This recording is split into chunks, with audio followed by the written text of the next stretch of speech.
Então, boa noite, irmãos. Hoje nós vamos continuar o estudo sobre a confissão de fé. Hoje nós vamos falar sobre os decretos de Deus, né? Nós começamos pelas Escrituras, colocando nossas bases, né? Que nossas bases sempre vão ser as Escrituras. Continuamos com a Trindade, entendendo um pouquinho mais sobre o ser de Deus, sobre os seus atributos. E hoje nós vamos falar sobre os decretos de Deus, né? Na nossa salvação, na história, como que isso funciona e qual que é o nosso entendimento histórico e confessional sobre esse tópico, né? Eu vou compartilhar a tela com os irmãos. Vamos ter uma introdução sobre a palavra soberania, né, que é uma palavra que nós vamos usar bastante nesse estudo. A palavra soberania, ela significa governo, né? Portanto, a soberania de Deus significa que Deus governa. A soberania de Deus implica na sua supremacia, realeza e divindade. A soberania dele o declara como Deus. A soberania de Deus é exercida em todos os seus atributos e o declara perfeito em todos os aspectos e possuidor de toda justiça e santidade. Ele é o gracioso e onipotente Javé, ou Yahweh, o Altíssimo, que segundo a sua vontade opera com o exército do céu e os moradores da terra. Deus não pode ser reduzido a categorias especiais ou temporais para compreensão e análises humanas. A gente citou, antes de começar o estudo passado, sobre um texto de Deuteronômio, no capítulo 29, no verso 29. Esse vai ser um texto base também, vários temas do nosso estudo, que são temas difíceis. São temas, alguns deles são que a gente chama de tensão, esse é um deles. É uma tensão e algumas coisas a Bíblia não resolve. E nós respondemos isso com esse texto de Deuteronômio 29, 29, para que nós possamos ter paz e descansar na soberania de Deus, né? Que esse texto fala que as coisas reveladas pertencem a nós, mas o que não é revelado pertence a Deus, então não cabe a nós. E além do que a Bíblia nos fala, né? Nós ficamos até onde a Bíblia nos fala. Se a Bíblia não resolve, nós damos as mãos para todas as verdades da Bíblia e vamos caminhando assim, né? Crendo, vivendo pela fé, crendo no Deus soberano. Aqui começando com o texto da confissão de fé, sobre Deus tudo decretar, começa assim, o primeiro tópico desse capítulo, sobre os decretos de Deus. Desde toda a eternidade, Deus mesmo decretou todas as coisas que iriam acontecer no tempo. E isto ele fez segundo o conselho da sua própria vontade, muito sábia e muito santa. Então aqui alguns textos bases, né, para esse entendimento. Primeiro é Isaías, capítulo 46, verso 10, que diz assim: que desde o princípio anuncio o que há de acontecer, e desde a antiguidade as coisas que ainda não sucederam, que digo: o meu conselho permanecerá de pé, farei toda a minha vontade. Em Efésios, no capítulo 1, verso 11, ele diz: nele digo, no qual fomos também feitos herança, nele no caso Cristo, né? Fomos feitos herança, predestinados segundo o propósito daquele que faz todas as coisas conforme o conselho da sua vontade. Hebreus no capítulo 6, verso 17 diz: por isso Deus, quando quis mostrar mais firmemente aos herdeiros da promessa a imutabilidade do seu propósito, se interpôs com juramento. Romanos no capítulo 9, versos 15 e 18. Pois ele diz a Moisés: terei misericórdia de quem me aprouver ter misericórdia, e compadecer-me-ei de quem me aprouver ter compaixão. Logo, Deus tem misericórdia de quem ele quer e também endurece a quem lhe apraz. Então, esses são alguns textos bases, né, dessa primeira parte. E aqui, então, para a gente compreender melhor essa doutrina, né, nós podemos considerar algumas profecias bíblicas e todas as implicações que isso tem, né?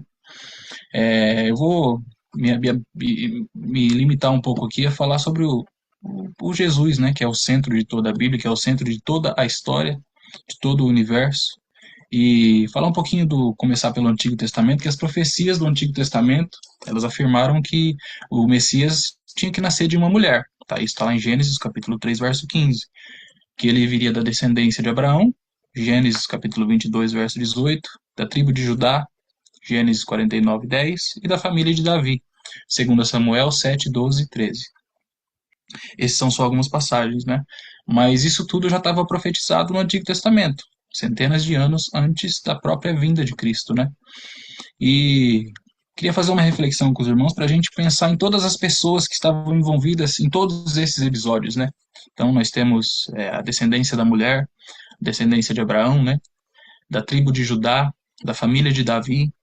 Então, nós temos esses personagens e temos todo esse contexto também, é, e também temos toda a genealogia desses personagens, como que esses personagens vieram à existência, toda a história deles, todos os acontecimentos do mundo, da época que eles estiveram no mundo, né, que fizeram eles tomar certas decisões cruciais para o futuro, né, cruciais para culminar naquele fechamento que nós vamos ver. Cada palavra, cada conselho, ou cada reflexão que fizeram, cada decisão deles ser tomada. Então, cada conselho, cada ação, por menor que seja, que resultou é, conscientemente ou inconscientemente nas decisões que eles fossem tomar. E, enfim, isso quer dizer que todos os acontecimentos da história eles seguiam perfeitamente e precisamente para resultar na vida de uma pessoa, no próprio Deus que se encarnou, no próprio Deus que veio na Terra. Então, só com base nessas profecias, nós já vemos que só nisso já tem muita coisa implícita nisso, né? Já tem muita história, tem toda a história de toda a genealogia de Jesus, como nós vamos ver, né? Jesus, ele fala um pouco disso, resumidamente, ele fala em Lucas no capítulo 24, entre os versos 24 e 46, ele diz assim, são essas as palavras que vos disse estando ainda convosco, que Jesus já tinha ressuscitado, né? Ele estava com o corpo glorificado falando com os discípulos. Ele disse que ele já tinha dito isso, que convinha que se cumprisse tudo o que de mim estava escrito na lei de Moisés, e nos profetas e nos salmos. Então abriu-lhes o entendimento para compreenderem as Escrituras, e disse-lhes: Assim está escrito, e assim convinha que o Cristo padecesse e ao terceiro dia ressuscitasse dentre os mortos. Para dar exemplo de uma dessas profecias que Jesus está falando, que ele se refere, nós temos Isaías capítulo 50, verso 6, que Isaías diz assim, né? As minhas costas ofereci aos que me feriam, a minha face e a minha face aos que me arrancavam os cabelos. Não escondi a minha face dos que me afrontavam e me cuspiam. Antes de a gente refletir um pouco sobre esse texto, vale ressaltar o tempo na qual esses verbos, esses textos são conjugados. Eu sublinhei aqui para ficar mais fácil. Essas coisas estavam tão certas que iria acontecer que o verbo é conjugado no passado, né? Eles feriam a minha face, arrancavam os meus cabelos, me afrontavam e me cuspiam.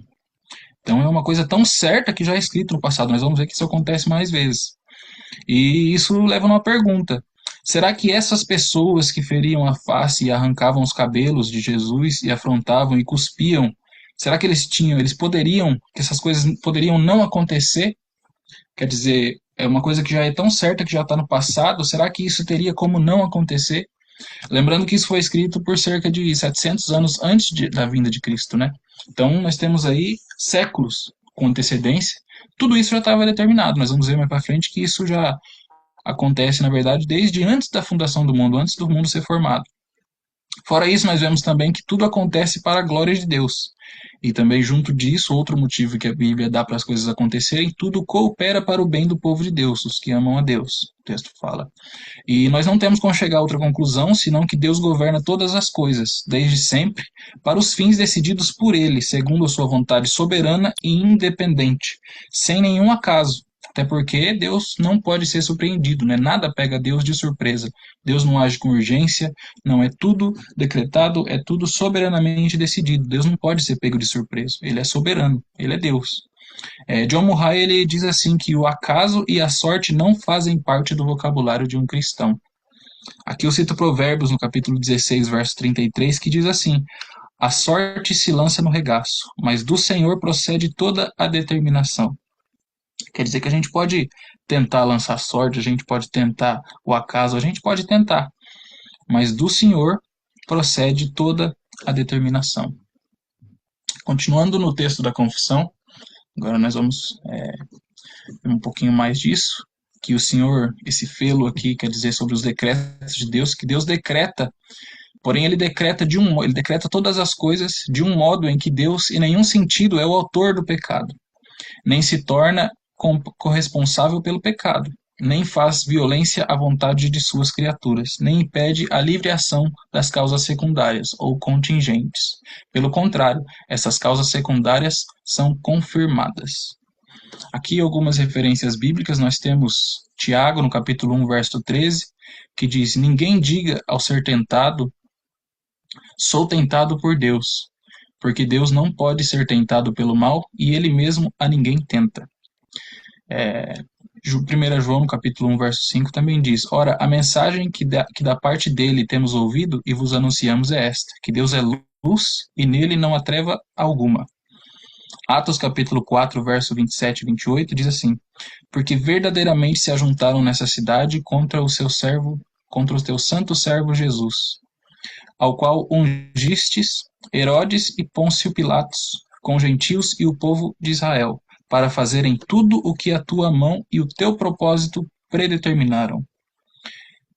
Esse versículo aqui muito forte diz sobre todo aquele contexto histórico, todas as pessoas que participaram sobre a morte de Cristo, Herodes, Pôncio Pilatos, os gentios e o povo de Israel, para fazerem tudo o que a tua mão, a mão de Deus e o propósito de Deus predeterminaram.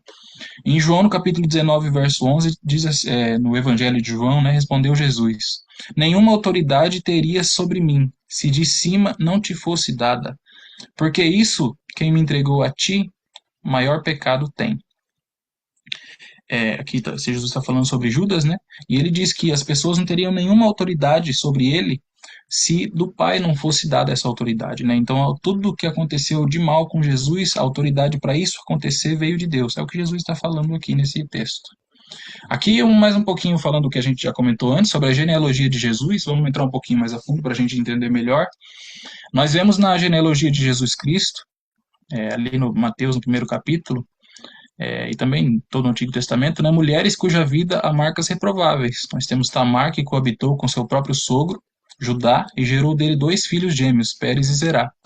Raabe era prostituta em Jericó, Ruth era moabita, e Batseba, mãe de Salomão, adulterou com Davi. Vemos também homens cuja a vida há marcas de mentira. Um exemplo, patriarcas Abraão, Isaac e Jacó, não só se omitiram, mas também esconderam a verdade e inverteram os fatos com medo de sofrerem com as consequências de seus atos. Nós temos também homens na genealogia de Jesus cuja vida há marcas de violência. Tem homens como Davi, cujas mãos estavam cheias de sangue, nós sabemos do homicídio de Davi. Roboão governou Judá com truculência. O rei Acás queimou seus filhos, perseguiu seu próprio povo e cerrou ao meio o profeta Isaías. Manassés foi muito violento. Ele encheu Jerusalém de sangue, foi um monstro. Um tormento para seu próprio povo. Vemos também na genealogia de Jesus homens cuja vida há marcas de idolatria. Temos Salomão, que por causa de suas muitas mulheres sucumbiu à idolatria. Roboão fez um bezerro de ouro e construiu novos templos em Israel para desviar o povo de Deus. Acais fechou a casa de Deus e encheu Jerusalém de ídolos abomináveis. Manassés foi astrólogo, idólatra e feiticeiro, quer dizer, consultava as estrelas, a lua, negando a soberania de Deus, negando a sabedoria de Deus. Levantou altares pagãos e prostou-se diante de todo o exército dos céus. Em nenhum desses acontecimentos, que chega a nossa reflexão, em nenhum desses acontecimentos Deus foi pego de surpresa. Pelo contrário, todos esses acontecimentos culminaram nas decisões que cada uma dessas pessoas tomou em momentos da história que resultaram na vida de Cristo. Cada detalhe conduzindo para a história da redenção, da vida e da morte de Jesus. Morte essa, convém mencionar que a Bíblia nos diz que essa morte está tão certa ao ponto de já ter acontecido mesmo antes do mundo existir. Então, antes do mundo existir, antes que Deus criasse o mundo, a morte de Cristo já estava certa. Mais uma vez aqui nós vamos ver o tempo que o verbo é conjugado, em Apocalipse, no capítulo 13, verso 8. E adoraram, né, todos os que habitam sobre a terra, esses cujos nomes não estão escritos no livro do Cordeiro. Cordeiro que foi morto desde a fundação do mundo.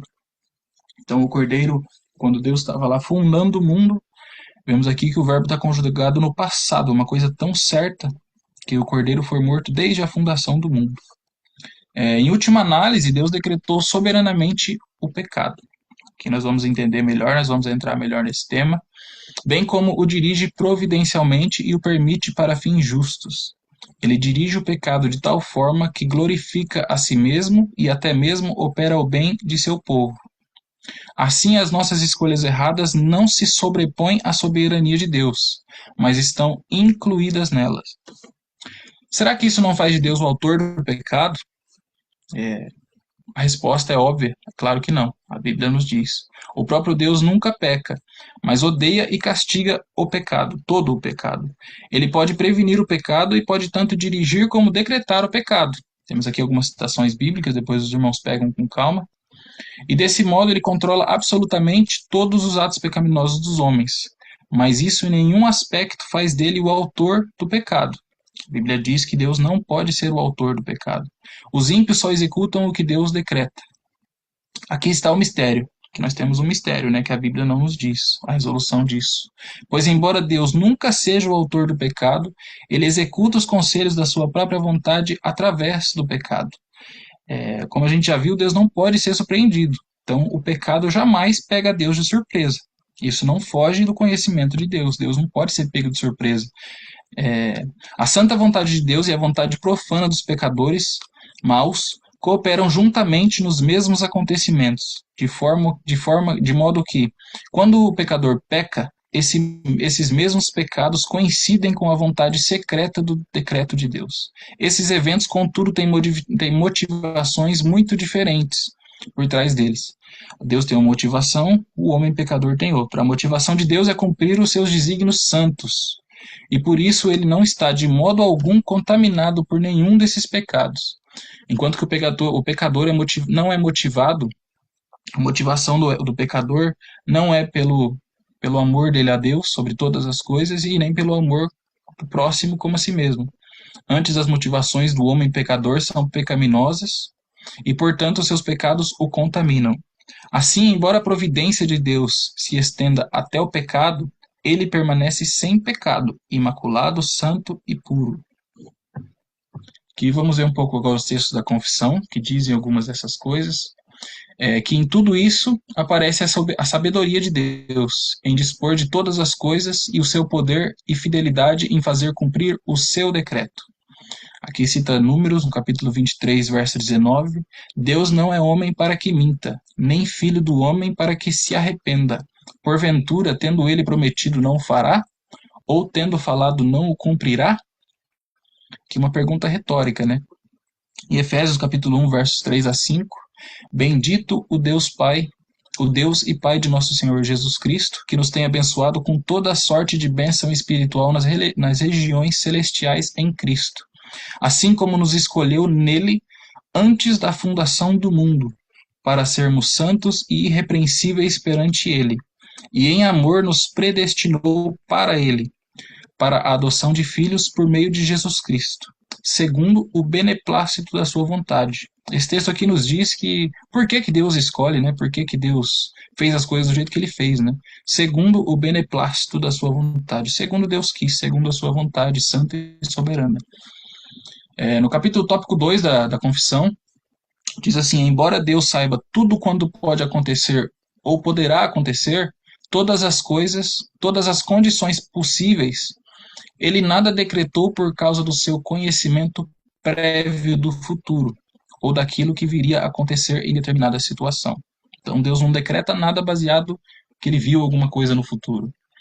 Em Atos capítulo 15, verso 18, diz assim: diz o Senhor, que faz essas coisas conhecidas desde os séculos.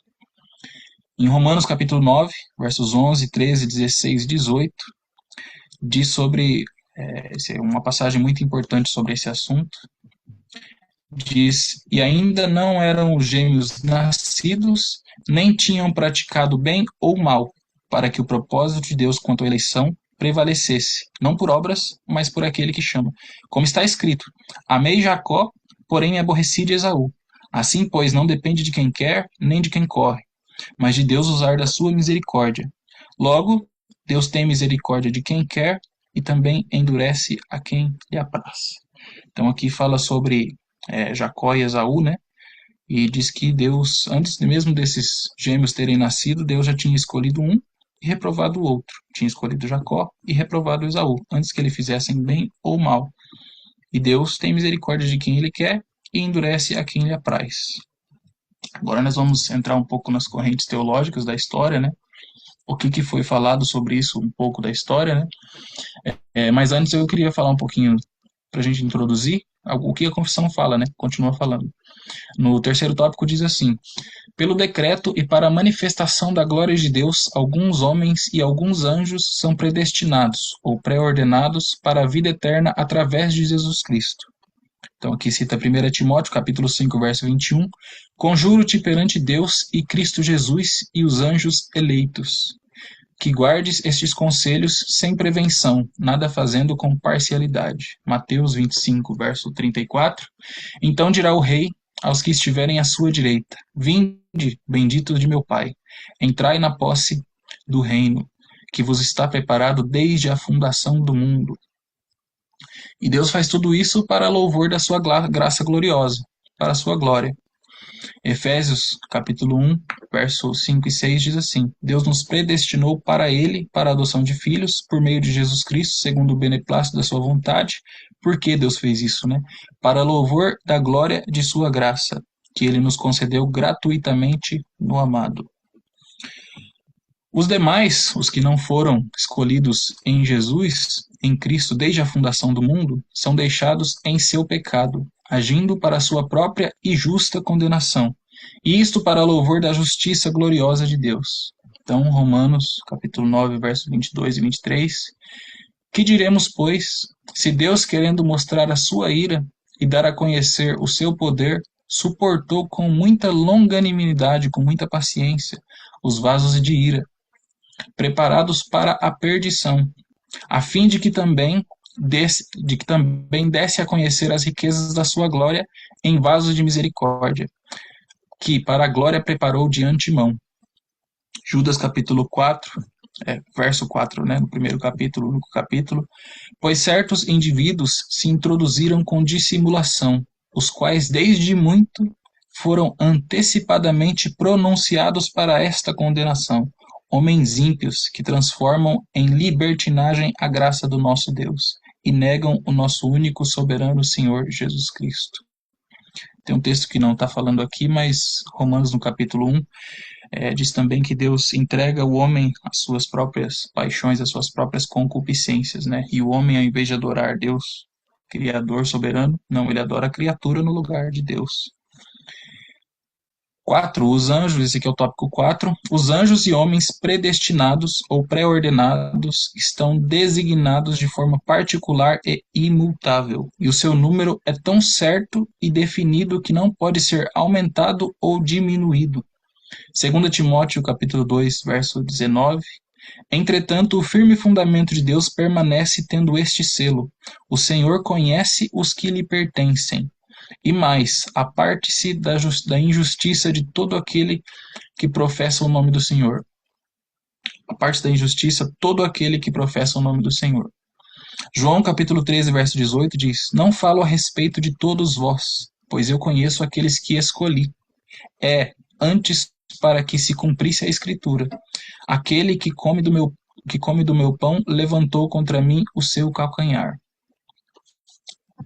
Dentre aqui o capítulo, o tópico 5, eu vou entrar um pouquinho, a gente já vai terminar, eu estou só mostrando a confissão para os irmãos primeiro. Dentre a humanidade, aqueles que são predestinados para a vida, Deus os escolheu em Cristo para a glória eterna, e isso de acordo com seu propósito eterno e imutável, pelo conselho secreto e pelo beneplácito da sua vontade, antes da fundação do mundo, apenas por sua livre graça e amor.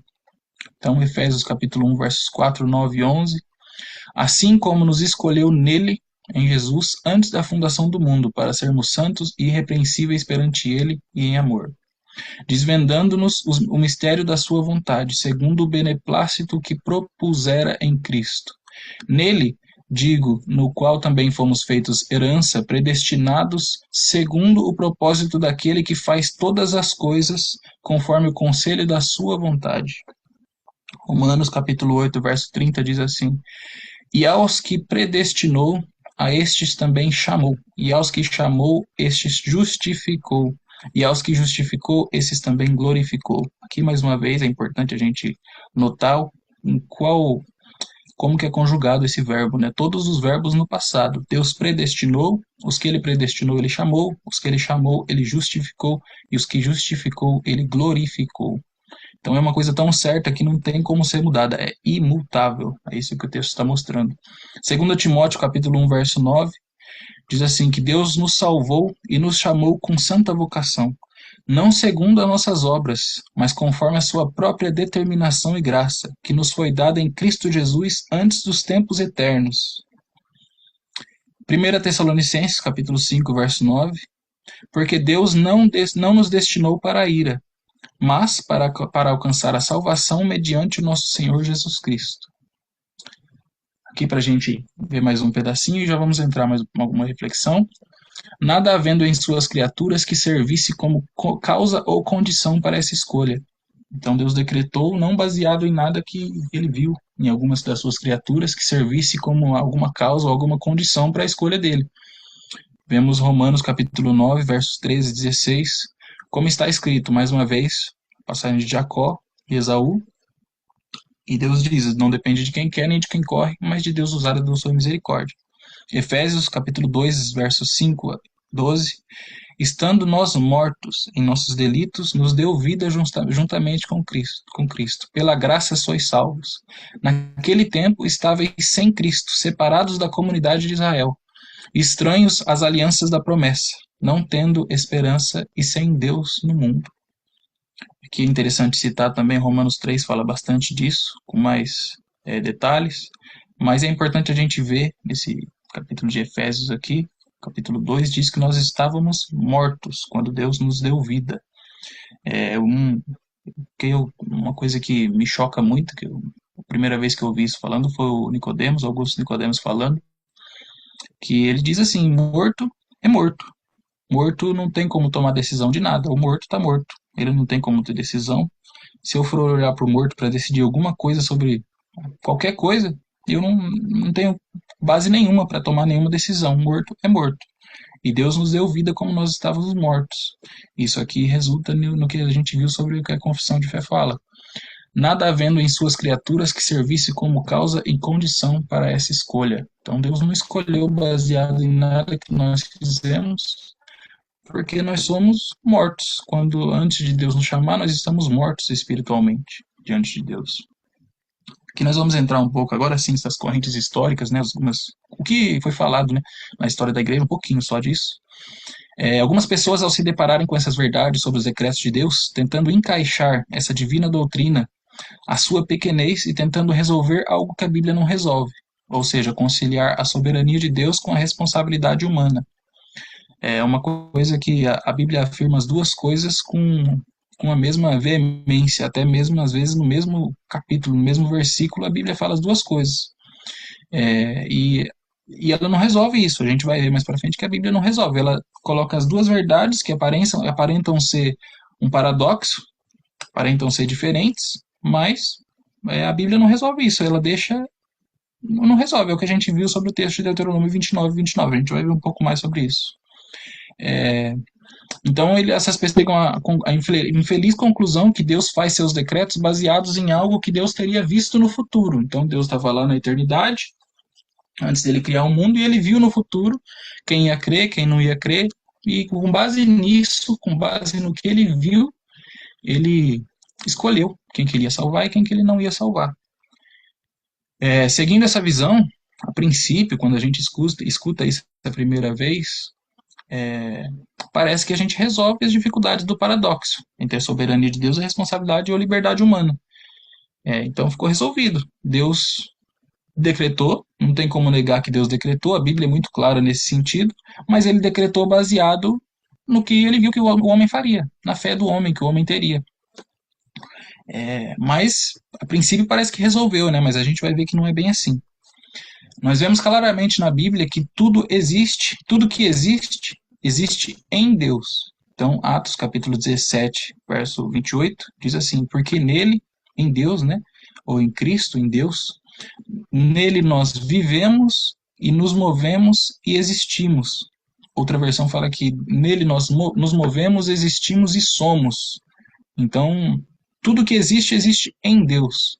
Assim, nada existe e nenhuma realidade existe fora de Deus. Com base nisso, quando dizemos que Deus decretou ao ver o futuro, o que está implícito aqui, por trás dessa afirmação, é que esse futuro existiria fora de Deus. Então, Deus está vendo alguma coisa que existe fora dele. Deus foi consultar o futuro. Isso termina em uma afronta à soberania de Deus, pois implica que Deus precisa de algo fora de si para tomar qualquer decisão.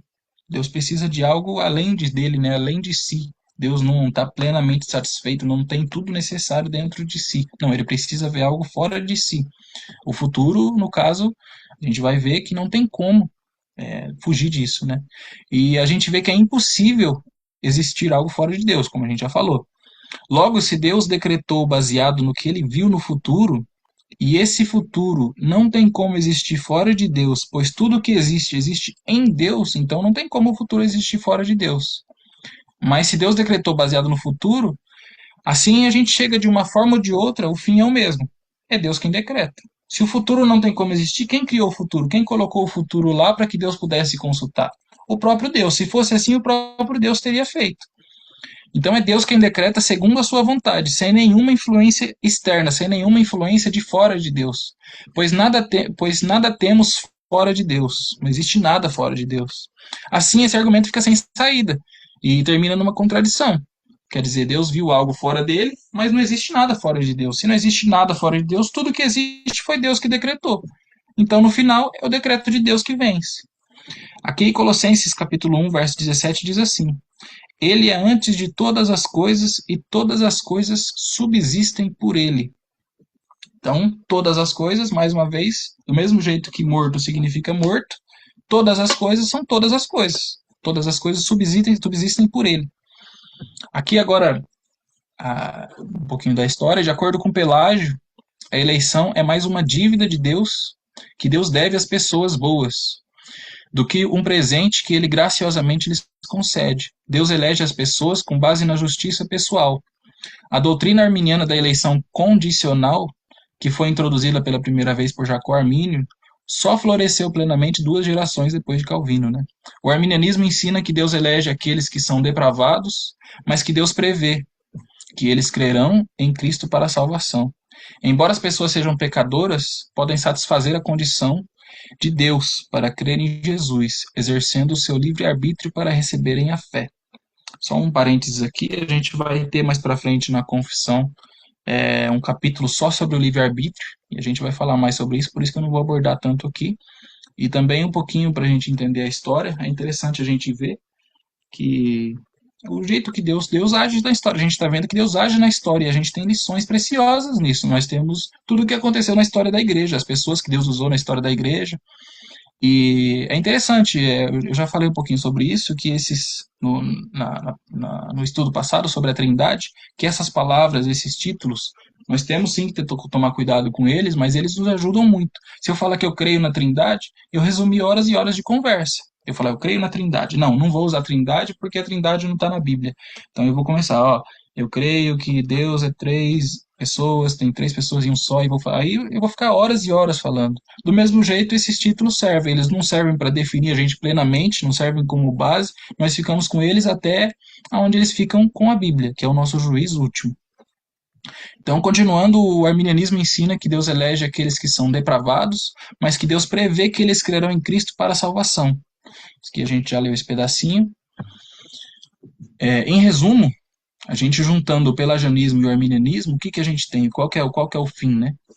O fim é que a ênfase da salvação do homem já não está no coração da graça eletiva de Deus, ou no amor eletivo de Deus, ou na sabedoria eterna de Deus. Em vez disso, tal como na teologia de Epídios, a salvação é colocada no poder da decisão humana, ou na piedade da moral humana, e em um humano caído por isso. Então, um humano caído por essa liberdade, por essa decisão da sabedoria, da salvação, a salvação é colocada na mão do homem. Todos esses sistemas teológicos cometem 2 erros gravíssimos, né? Primeiro, eles não reconhecem a primazia da eleição de Deus nos seus propósitos de salvação. Em resposta a isso, Calvino repetidamente sublinhou a doutrina bíblica da eleição, que muito antes dos fundamentos do mundo terem sido lançados, como a gente já viu, Deus escolheu livremente salvar um número de indivíduos em Cristo. Aqui cita Apocalipse capítulo 9, capítulo 7, dos versos 9 a 17. Deus decidiu redimir, levar à fé e ao arrependimento, justificar, santificar, preservar e glorificar os eleitos em e através de Jesus Cristo. Romanos 8, versos 28 a 39, 2 Tessalonicenses, Tessalonicenses capítulos 2, de 13 a 14, 2 Timóteo capítulo 1, de 9 a 10. Enquanto determinou deixar outros persistirem na incredulidade a perecer no seu pecado. Romanos 9 fala disso. A eleição é incondicional porque Deus não escolheu os seus eleitos por causa de qualquer bondade intrínseca neles, como a gente viu em Romanos 8, 29, ou porque ele sabia que um dia os tais creriam. A gente vê em Efésios 2, por exemplo, fala que a fé vem pelo... A fé é um dom de Deus, né? Tudo que está no processo de salvação é um dom de Deus. Um dom é um presente de Deus. O ser humano não tem isso, é um presente de Deus. Aqui entrando um pouco mais na confissão, a gente está quase chegando no final da confissão, são 7 tópicos nesse capítulo. Deus não apenas designou os eleitos para a glória, de acordo com o propósito eterno e espontâneo da sua vontade, mas também pré-ordenou todos os meios pelos quais o seu propósito será efetivado. Então, Deus não decreta somente quem ele elegeu, mas ele decreta os meios que essas pessoas, que esse propósito aconteceria, né? Em 1 Pedro, capítulo 1, verso 2, diz: eleitos segundo a presciência do Deus Pai, em santificação do Espírito, para a obediência e a aspersão do sangue de Jesus Cristo.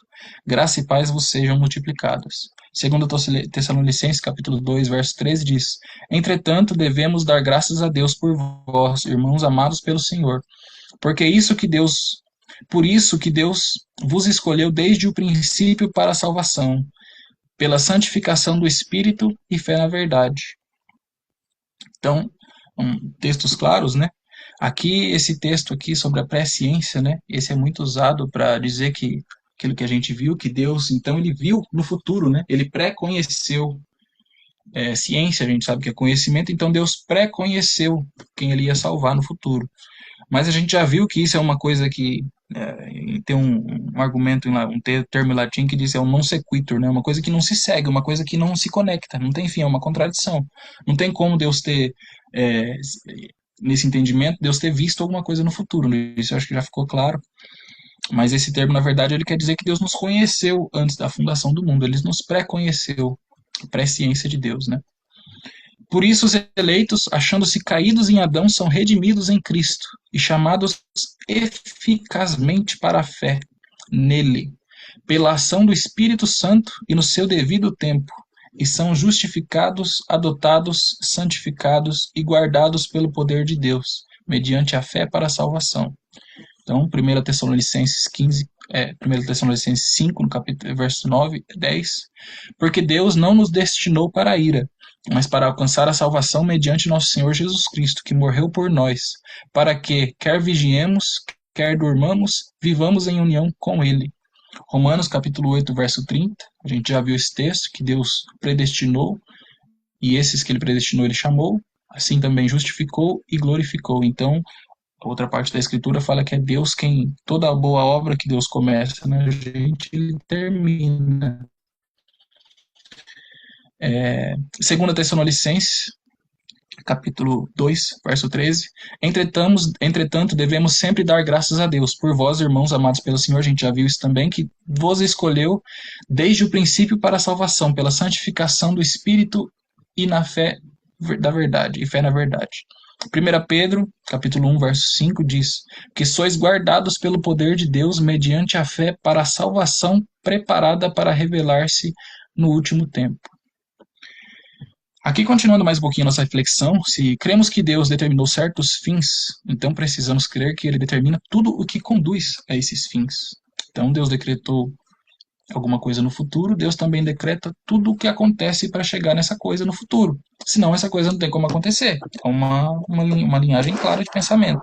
Se cremos que Deus decidiu criar num dado ponto, que ele decidiu que o fim do mundo, de acordo com o tempo, deve suceder num dado posto, seguramente, se o fim é determinado, tudo o que conduz para esse fim deve ser também determinado. E nós compreendemos que há também uma espécie de inter-relação entre todos esses eventos e as coisas que acontecem, e que todos esses são dirigidos para esse fim. Desse modo, a doutrina dos decretos eternos de Deus declara que todas as coisas são finalmente determinadas e decretadas por Ele, por Deus.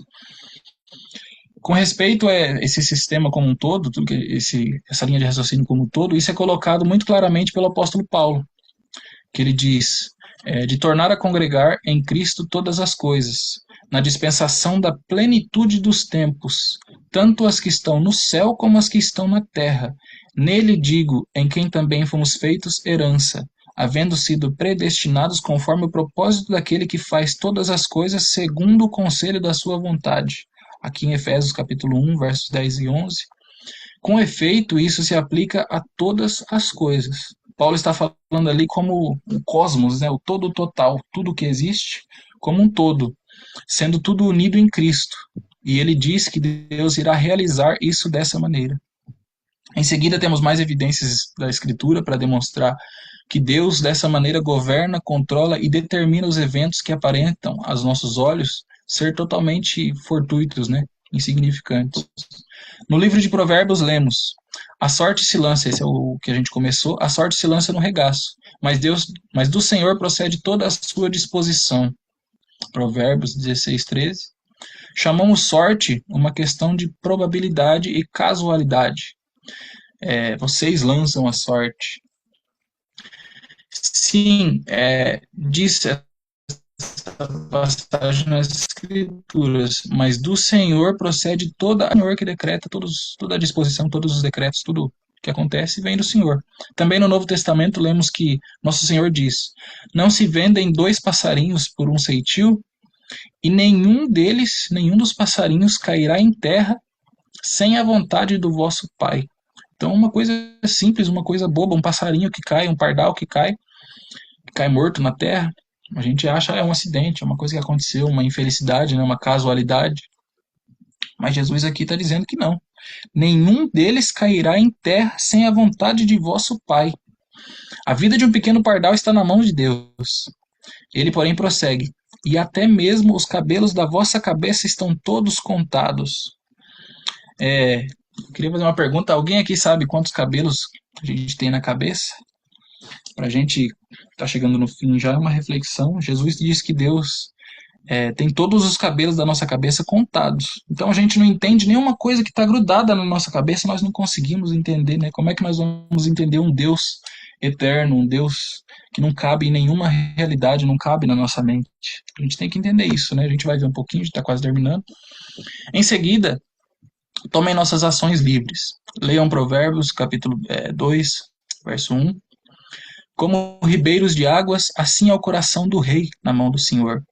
A tudo quanto quer, o inclina. Então o rei parece estar livre. Porém, Deus está controlando como controla os próprios rios.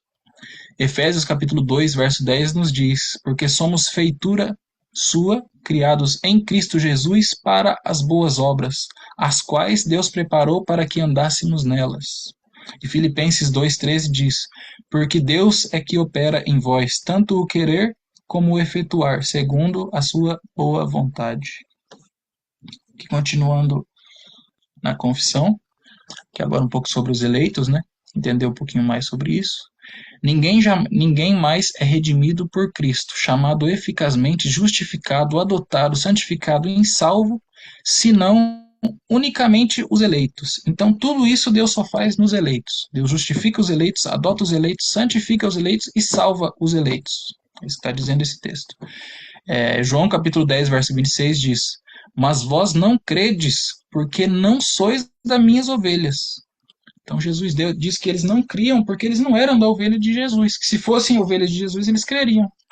Ainda em João capítulo 17, verso 9 diz: É por eles que eu rogo, não rogo pelo mundo, mas por aqueles que me deste, porque são teus. Um texto muito forte, no Evangelho de João. Ainda no Evangelho de João, capítulo 6, verso 64, diz assim: Contudo, há descrentes entre vós, pois Jesus sabia desde o princípio quais eram os que não criam e quem o havia de trair. Aqui é um texto muito claro também. Muitas correntes de pensamento mantêm algum tipo de doutrina da eleição. Então a gente vê muitos ramos do cristianismo, eles mantêm algum tipo de doutrina da eleição, porque é uma coisa tão clara na Bíblia, a Bíblia diz tão claramente que Deus decreta da eleição de Deus, que Deus escolhe um povo, que o pessoal tem. Normalmente é difícil juntar essa doutrina, né? De modo geral, eles baseiam-se em Romanos 8:29, porque os que dantes conheceu, esse também os predestinou. A gente já viu esse argumento, que Deus conheceu as pessoas no futuro, que ele viu no futuro. Não, não é isso que o texto quer dizer. O argumento se desenvolve aproximadamente da seguinte maneira: Deus previu aqueles que aceitariam a Cristo, elegendo-os, portanto, para a vida eterna. Então Deus viu que eles creriam e assim eles elegeu. E contra esse ponto de vista, a gente deve notar algumas coisas, alguns problemas de enxergar assim, né? Algumas implicações inevitáveis que esse pensamento leva. A presciência de Deus refere-se a um povo e não a qualquer ação desenvolvida pelo povo. A Bíblia diz: os que dantes conheceu.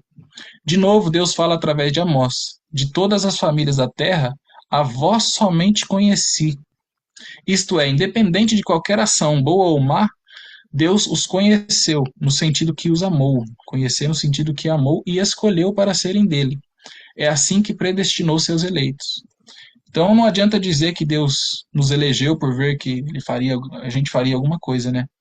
Isso é, aceitar a Cristo, mas somos escolhidos para que possamos aceitá-lo. Porque somos feitura sua,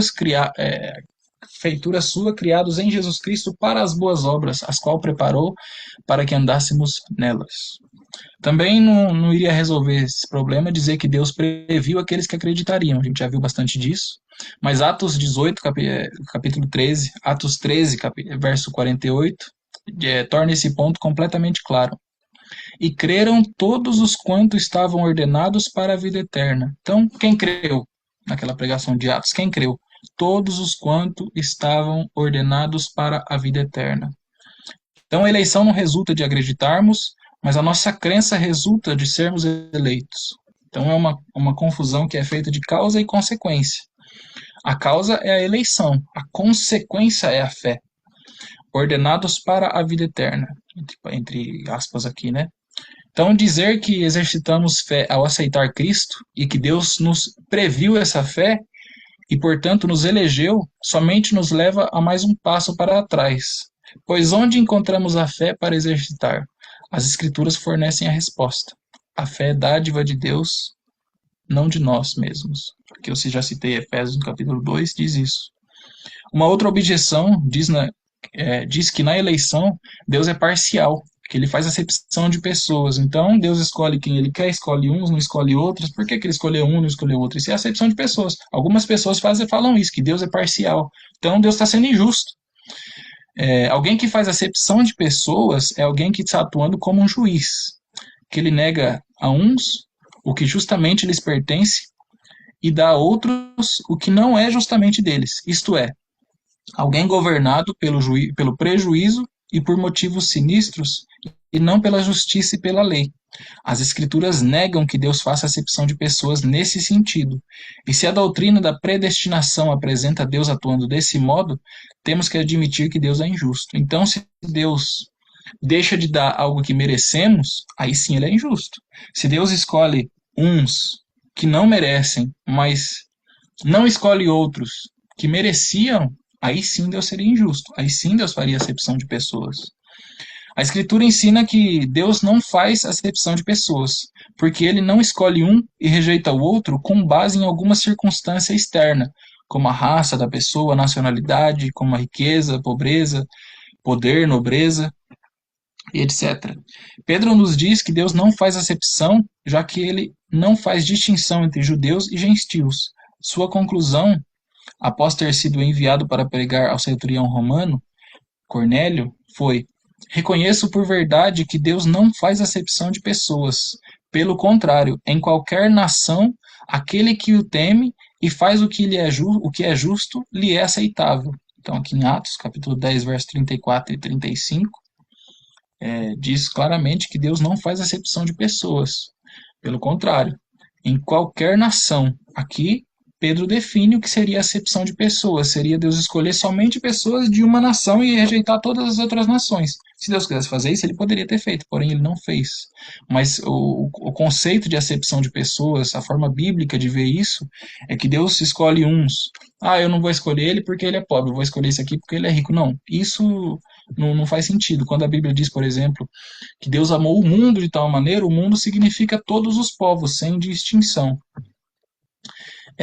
Através de toda a sua história, os judeus creram que, como povo, eram objetos exclusivos do favor de Deus. Uma leitura cuidadosa de Atos 10, versículos 1 a 11 e 18, revelará quão revolucionária era a ideia de que o evangelho haveria de ser pregado aos gentios também. Então Deus levantou Paulo para pregar para os gentios, isso foi um escândalo na época, isso foi um problema, a ponto de Paulo ter que repreender Pedro, né? A gente vê em uma passagem da Bíblia que Pedro sim estava fazendo acepção de pessoas, que ele estava lá na igreja em Jerusalém, ele estava com os judeus que tinham se convertido, né, ao cristianismo, e ele tratava os judeus de uma forma mais nobre. Chegava os gentios, ele falava: não, não, você vai lá para o fundo, você fica lá no fundo, deixa aqui nós somos diferentes. Paulo viu isso e ficou extasiado. E o texto fala que Paulo repreendeu Pedro na cara de todo mundo. Então, isso sim é acepção de pessoas. E Paulo diz: glória, porém, e honra e paz a todo aquele que pratica o bem, ao judeu primeiro, também ao grego, porque para com Deus não há acepção de pessoas. Romanos 2, versos 10 e 11. E novamente, já não há judeu nem grego, não há escravo nem livre, não há varão nem mulher, porque todos vós sois um em Cristo. Logo acrescenta que não são os judeus externamente, mas aqueles que são de Cristo, os que, no sentido mais profundo, pertencem à linhagem de Abraão e herdeiros segundo a promessa. Em Efésios 6, 5 a 9, ordena aos servos e senhores a se tratarem com justiça, porque Deus, que é Senhor de ambos, não faz acepção de pessoas. Em Colossenses 3,25, inclui igualmente as relações entre pais e filhos, e entre esposas e esposos. Tiago diz que Deus não faz acepção de pessoas, porque não faz distinção entre rico e pobre, nem entre aqueles que usam vestiduras finas ou os que se vestem com simplicidade. Aqui Tiago capítulo 2, versos 1 a 9. O termo pessoa nesses versos significa não o homem interior ou a alma, mas a aparência externa, que com tanta frequência exerce influência em nossos julgamentos. Então a gente julga baseado em muitas vezes, na maioria das vezes, no que a gente vê, mas Deus não. Portanto, quando as escrituras afirmam que a gente vê externamente, né? Deus não, Deus conhece todos os intuitos, Deus conhece tudo. Nada escapa do conhecimento de Deus, e ele julga com base nisso. Não com base no que fazemos, mas segundo a sua boa vontade também. Portanto, quando as Escrituras afirmam que Deus não faz acepção de pessoas, isso não significa que Deus trata todos por igual, ou seja, um universalismo. Então, a conclusão que nós vamos chegar é que Deus vai salvar todos, mas nós vemos que não é assim. Mas a gente vê que a razão pela qual ele salva um e rejeita o outro não é porque um seja judeu e o outro gentil, ou porque um seja rico e o outro pobre. Se todas as pessoas fossem inocentes, aí sim Deus seria injusto. Se tratasse essas pessoas de maneira desigual, salvando umas e condenando as outras. Mas o fato é que todos são pecadores e nada merecem de Deus. Deus não deve nada para ninguém. Deus não deve vida para ninguém, não deve coisas boas para ninguém, não deve salvação para ninguém. Ele faz isso pela sua graça, pela sua misericórdia, porque ele aprova fazer assim, porque é o jeito que ele quis e ele faz isso para a sua glória. Deus é misericordioso para aqueles com quem ele salva, sem ser injusto para com aqueles a quem condena, visto que podia ter condenado a todos sem ser injusto. Quando a Bíblia diz que Deus não faz acepção de pessoas, não quer dizer que ele não distingue pessoas, dando a uns ou negando a outros. Que todas as pessoas não têm os mesmos dons e as mesmas oportunidades. É um fato inegável. A Bíblia diz, deixa isso claro. Existem muitos povos que nunca tiveram a oportunidade de ouvir o Evangelho, e nações inteiras, durante séculos, foram privadas desse privilégio. Aqui eu cito o exemplo de Abraão, por exemplo, quando Abraão foi chamado, a Bíblia diz que não havia um justo na terra e Deus viu Abraão. Então, toda a terra, todo mundo que existia naquele tempo não conhecia Deus, não conhecia o Evangelho. E uma coisa que a gente tem que entender é o seguinte: o que esse texto está falando. Deus não deve o Evangelho para ninguém, Deus não deve nada para ninguém. Deus não é devedor do Evangelho. Se ele dá o Evangelho, é pela sua graça, pela sua misericórdia, e ele dá para quem ele quer. Nós vimos que não depende de quem quer, nem de quem corre, mas de Deus usar da sua misericórdia. Aqui, para a gente terminar a acepção, quando a Bíblia nos diz que Deus não faz acepção de pessoas, quer dizer que ele não faz distinção por motivo de raça, riqueza, condição social e que ele também recompensará cada um segundo as suas obras. Deus não faz nenhuma diferença entre judeus e gentios, como a gente já viu, e ele julgará a todos em conformidade com as obras de cada um, visto que, como não faz acepção de pessoas, visto que ele não faz acepção de pessoas, né? Mas nossa salvação não é algo devido aos nossos méritos, procede da graça divina. A esse respeito, Deus pode dizer o que o proprietário respondendo disse: Amigo, não te faça injustiça. Não combinaste comigo um denário? Toma o que é teu e vai-te, pois quero dar a este último tanto quanto a ti. Porventura não me é lícito fazer o que quero do que é meu?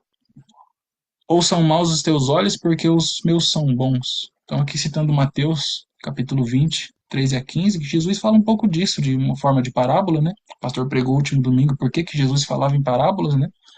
E ele diz que o patrão decidiu pagar para o funcionário que fazia muito e outro que não fazia tanto, decidiu pagar a mesma quantia. E um dos funcionários ficou chateado. Poxa vida, como assim ele vai receber o mesmo tanto que eu, sendo que eu fiz muito mais que ele? E aqui é a resposta que Paulo dá também, que Deus nos dá, né, em Romanos, que diz assim que quem é o homem para questionar Deus, né? Quem é o vaso para questionar o oleiro? O oleiro faz o que ele quer com isso. Uma coisa eu vi também um exemplo também do Augusto Nicodemos sobre isso, que é como se fosse um castelo na areia. A gente vai na praia, faz um castelo na areia. Se eu destruir o castelo, eu posso fazer o que eu quiser com o castelo. Eu posso mudar, posso fazer o que eu quiser. Agora, se outra pessoa chegar e for chutando o castelo, aí vai dar problema. Eu vou ficar chateado, né? Porque não foi ela que construiu, poxa, eu gastei tempo aqui. Mas se eu posso, a hora que eu decidir, eu não quero mais o castelo, eu vou descer. É mais ou menos uma analogia para a gente entender um pouquinho, né? Então Deus não pode ser acusado de parcialidade em sua escolha graciosa, porque isso só ocorre quando uma parte tem o que exigir de outra. Se Deus fosse obrigado a perdoar e salvar o mundo inteiro, seria parcial se salvasse apenas alguns e não todos. E aí deixaria de ser misericórdia, porque se é um dever, deixa de ser misericórdia. Se é uma dívida, deixa de ser graça. Parcialidade é injustiça. A afirmativa de que Deus é obrigado a oferecer perdão de pecados mediante a Cristo a todo mundo não tem apoio nenhum das Escrituras, visto que transforma a graça em dívida, envolvendo o absurdo de que, se o juiz não oferece perdão ao criminoso contra quem lavrou sentença condenatória, não o trata com equidade. Aqui nós temos o último tópico da confissão, que diz assim: Este alto mistério da predestinação deve ser tratado com especial prudência e cuidado, para que os homens, atentando para a vontade de Deus, revelada em Sua palavra, e prestando-lhe obediência, possam assegurar-se da sua eleição eterna, pela comprovação de sua chamada eficaz. Será desse modo que a doutrina da predestinação promoverá louvor, reverência e admiração a Deus, bem como humildade, diligência e consolação abundante para todos os que obedecem sinceramente ao Evangelho. Aqui algumas passagens bíblicas desse texto. 1 Tessalonicenses, capítulo 1, versos 4 a 5, que a gente já viu esse texto, reconhecendo, irmãos amados, a vossa eleição, porque o nosso evangelho não chegou até vós tão somente em palavra, mas sobretudo em poder, no espírito e em plena convicção, assim como sabeis ter sido o nosso procedimento entre vós e por amor de vós. 2 Pedro, capítulo 1, verso 10, diz: Por isso, meus irmãos, procurai com diligência cada vez maior confirmar a vossa vocação e eleição, porquanto assim não tropeçareis em tempo algum. Efésios capítulo 1, verso 6, para louvor da glória de sua graça, que ele nos concedeu gratuitamente no amado. Aqui, esse é um texto maravilhoso que Paulo, eu recomendo os irmãos a ler sobre. A gente vai estudar sobre isso logo em breve, quando a gente estudar Romanos, mas a gente vê toda a linha que Paulo traça, e Paulo chega nessa pergunta. Paulo tem uma pessoa lá, que Paulo coloca no texto, Deus, né, por meio de Paulo, que diz que Paulo vai falando sobre a soberania de Deus, aquele texto que a gente viu, sobre Deus escolher quem ele quer, escolher uns vasos para a misericórdia, outros vasos para a ira, para a perdição. E aí Paulo fala: então alguém dirá, mas então do que Deus reclama? Se ele decreta tudo, então por que ele dá sermão na gente? Por que ele reclama? E a gente acha que Paulo vai resolver, que vai chegar no ápice. Todo teólogo, toda pessoa que estuda, todo crente quer saber a resposta disso. A gente acha que Paulo vai responder o assunto. Mas Paulo diz assim, ele fala: quem és tu para questionar Deus? Quem é o vaso para questionar o oleiro? O oleiro faz o que quer do vaso, que a gente já viu. E ele termina nessa reflexão maravilhosa, em Romanos 11, capítulo verso 33, ó profundidade da riqueza, tanto da sabedoria como do conhecimento de Deus. Quão insondáveis são seus juízos e quão inescrutáveis os seus caminhos. Então, é uma coisa que não cabe ao nosso entendimento conciliar essas duas coisas, a soberania de Deus e a responsabilidade humana. O que nós sabemos é que Deus é soberano sobre tudo e nós somos responsáveis sobre tudo de ruim que fizemos. E não somos salvos por mérito nenhum. Como que concilia isso? A Bíblia não nos diz. Aí a gente volta em Deuteronômio 29, 29. As coisas reveladas pertencem a nós, o que não é revelado pertence ao Senhor. Romanos 11 também, versos 5, 6 e 20. Assim, pois, também agora, no tempo de hoje, sobrevive um remanescente segundo a eleição da graça. E se é pela graça, já não é pelas obras. Do contrário, a graça já não é graça. Bem, pela sua incredulidade foram quebrados. Tu, porém, mediante a fé, estás firme. Não te ensoberbeças, mas teme. Lucas capítulo 10, verso 20, diz: não obstante, alegrai-vos, porque os espíritos se vos submetem, e sim porque os vossos nomes estão arrolados nos céus. Especialmente, porém, alguém gostaria de enfatizar a grande afirmação de Romanos 9, 20 e 23.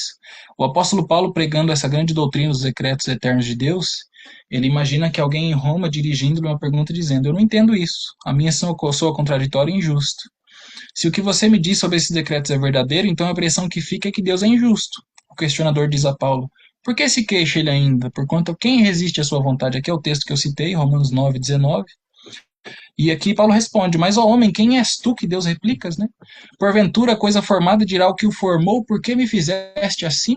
Ou não tem o olheiro poder total sobre o barro para fazer da mesma massa, fazer um vaso para a honra e outro para a desonra?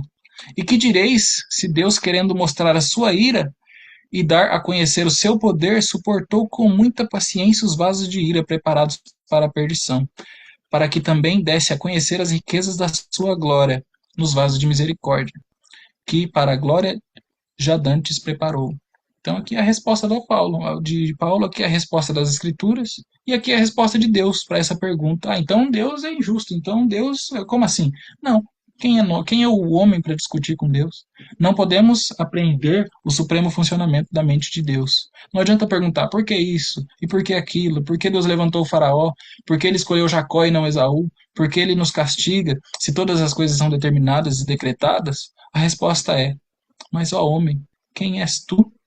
Ao fazer isso, estamos opondo nossa própria mente contra Deus. Estamos ignorando quão ínfimos nós somos, quão finitos nós somos, quão pecadores em resultado da queda.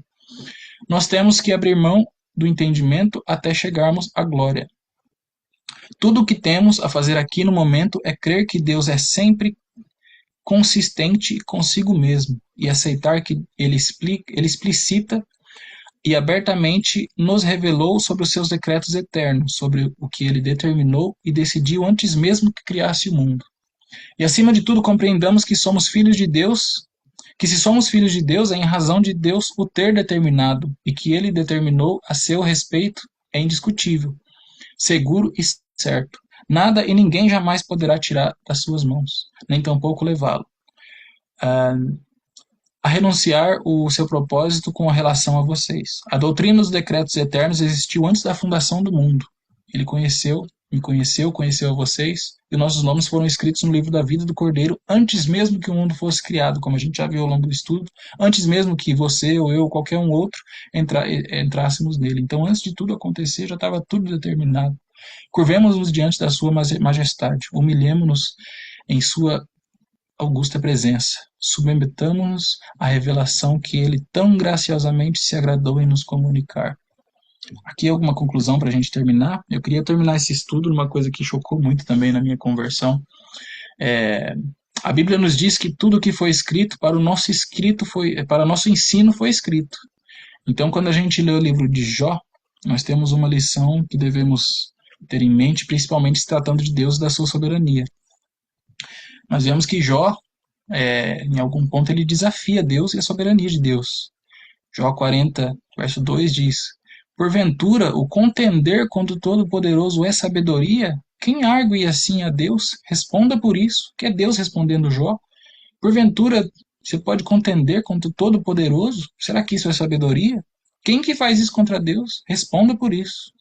Então, depois de amaldiçoar o dia do seu nascimento, que por si só já é uma afronta à soberania de Deus, pois cada nascimento somente acontece segundo a vontade de Deus, Jó questiona Deus. Ele diz: Por que se dá a luz ao miserável e vida aos amargurados de ânimo? Por que se dá a luz ao homem, cujo caminho é oculto, e a quem Deus encobriu? Então, depois de muitos questionamentos, depois de Jó questionar Deus, os irmãos puderem com calma, ler com calma o livro de Jó, e Jó faz vários questionamentos. Ele, como eu disse, amaldiçoou o dia que ele nasceu. E depois disso tudo, depois lá no finalzinho de Jó, aí sim Deus responde Jó. E ele rebaixa Jó a sua pequenez, exaltando a soberania de Deus. E antes da gente ler essa resposta, nós devemos entender que isso serve para nós também.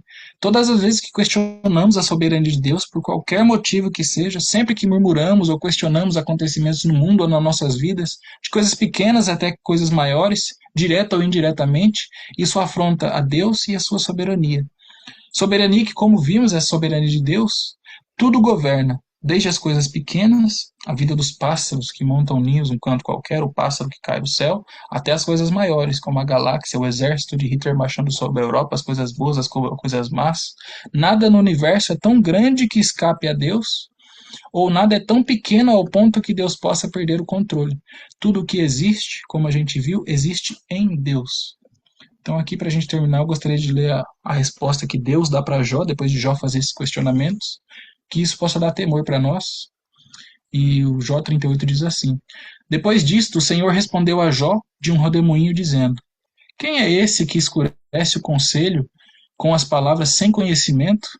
Agora cinge os teus lombos como homem, ou seja, se veste de homem, e perguntar-te-ei, e tu me ensinarás. Então Deus aqui está sendo, de certa forma, sarcástico. Então se veste de homem para você me ensinar. Eu vou te perguntar, você vai me ensinar agora, Jó. Você não é o sabidão, você não está querendo dar conselho para mim, você não está achando injusto? Então agora se veste que eu vou te perguntar, se veste de homem. Onde estavas tu quando eu fundava a terra? Aqui, antes de eu começar a ler essa resposta, só mais uma reflexão rápida, é, que acontece muito em muitas instituições que dizem igreja nos dias de hoje, que é aquela percepção que parece que quando Deus chega, fica tudo, nossa, fica tudo bem. Vou citar dois exemplos. Aqui o primeiro exemplo de Jó. A vida de Jó aqui a gente sabe que não tinha como piorar. Jó, ele perdeu toda a família, perdeu tudo que ele tinha, do dia para a noite, acabou tudo. Jó pegou uma doença, ficava se coçando com um caco de telha, a ponto que os amigos de Jó chegaram, sentaram com ele, não falaram nada, ficaram dias lá sentados, não falaram nada com Jó. E a gente chega, nossa, agora Deus chegou, agora Deus vai resolver o problema. Agora ficou tudo bem. Né? Se for seguindo a crença de algumas igrejas, algumas pessoas que dizem hoje em dia, a gente chega nas conclusões, não, agora vai ficar tudo bem. Vamos ver a resposta que Deus dá para Jó. Onde estavas tu quando eu fundava a terra? Fazemos saber se tem inteligência? Quem lhes pôs as medidas na terra, se é que o sabes? Ou quem estendeu sobre ela o cordel? Sobre que estão fundadas as suas bases e quem assentou a sua pedra de esquina? Quando as estrelas d'alva juntas alegremente cantavam e todos os filhos de Deus jubilavam? Ou quem encerrou o mar com portas, quando este rompeu e saiu da madre? Quando eu pus as nuvens por sua vestidura e a escuridão por faixa? Quando eu tracei os limites e lhe pus portas e ferrolhos? E disse: Até aqui virás, e não mais adiante, e aqui se parará o orgulho de todas as tuas ondas. Quem que fez isso? Ou desde os teus dias deste a ordem à madrugada, ou mostrastes a alvo seu lugar, para que pegasse nas extremidades da terra e os ímpios fossem sacudidos por ela? E se transformasse como barro sobre o celo, e se pusesse como vestido, e dos ímpios se desvia a sua luz, e o braço altivo se quebrante. Ou entrastes tu até as origens do mar e passeastes nos mais profundo do abismo? Ou descobriram-se-te as portas da morte, ou viste as portas da sombra da morte? Ou com teu entendimento chegaste às larguras da terra? Fazemos saber, se sabes tudo isso. Onde está o caminho onde mora a luz? E quantas trevas? Onde está o seu lugar? Para que as tragas aos seus limites e para que saibas as veredas da sua casa? De certo, tu o sabes, porque já não eras nascido. Porque então eras nascido. E por ser grande o número dos seus dias. Você não é nascido, Jó, você não é o sabidão, você não está aqui já, você não é experiente. Então me responde essas perguntas, é o que Deus está falando para Jó. Ou entrastes tu até os tesouros da neve e viste os tesouros da saraiva, que eu retenho até o tempo da angústia, até o dia da peleja e da guerra? Onde está o caminho em que se reparte a luz e se espalha o vento oriental sobre a terra? Onde está esse caminho, Jó? Me responde. Quem abriu para a inundação um leito e um caminho para os relâmpagos e os trovões, para chover sobre a terra onde não há ninguém, e no deserto em que não há homem, para faltar a terra deserta e assolada, para fazer crescer os renovos da erva? A chuva, porventura, um pai? Ou quem gerou as gotas do orvalho? De que ventre procedeu o gelo? E quem gerou a geada do céu? Como debaixo da pedra as águas se endurecem e a superfície do abismo se congela. Ou poderás tu ajuntar as delícias do sete estrelo, ou soltar os cordéis de Órion, ou produzir as constelações a seu tempo, e guiar a ursa com seus filhos? Sabes tu as ordenanças do céu? Podes tu estabelecer o domínio dele sobre a terra?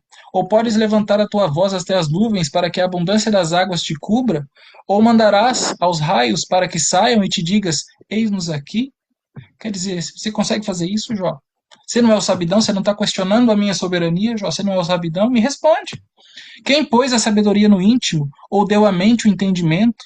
Quem numerará as nuvens com sabedoria? Ou os odres dos céus? Quem os esvaziará?